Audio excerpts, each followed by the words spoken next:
The Midland ER310, like other portable emergency weather radios, doesn't receive SAME alert notifications, but does scan the 7 NOAA weather channels and receives weather alerts.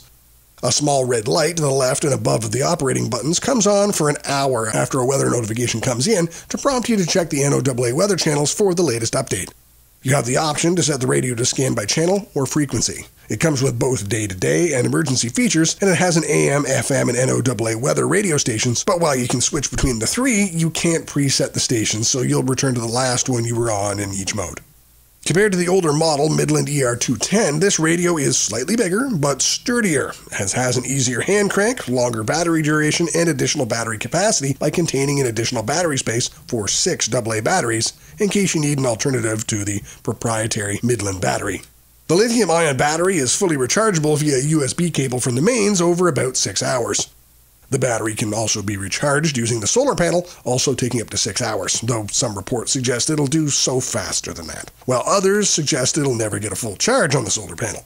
Once charged, the battery should last 32 hours compared to 25 hours for the ER310 model.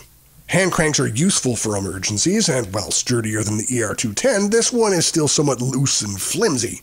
You can get a few minutes of charge from it after a decent burst of cranking, so save your arms, and the hard crank by using the solar panel and mains to recharge whenever possible. In addition to instructions, USB cables, and the battery, the set comes with an emergency kit checklist. Thoughtful extra.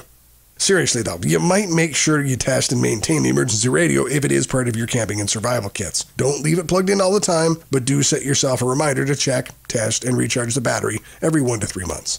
The 2600 mAh batteries are proprietary to Midland, so replacing them is not always straightforward. Make sure you also have fresh AA's in your kit. The radio has a flashlight with high, low, and strobe settings. The low setting will prolong the battery, and the strobe is bright enough to attract attention, along with the silent for people dog whistle for rescuers if required. The LCD display will show a dog icon flashing if the dog whistle is on, so use this to double check you're not freaking out the neighborhood dogs.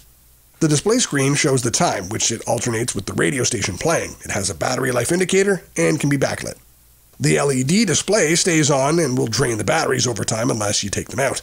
In addition, you cannot disable the weekly alert test on this emergency radio unless the batteries are flat or removed. The speaker volume has 12 settings and can reach around 87 decibels. Again, good for attracting attention when using the siren. Sound quality isn't great, but is adequate to hear messages. It has a nifty little tuck-away slot for the antenna, but it can be quite hard to pull it back out and push it back in. The connector ports are under a rubber seal for earphone jack, battery, and USB charger, and the radio can charge your mobile device if required. The black and red plastic casing isn't waterproof or particularly sturdy, so you'll need to take care of it in adverse weather and not throw it around too much on camping expeditions.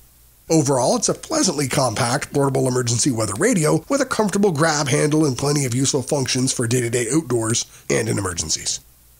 So what do you think? Do you like this weather radio?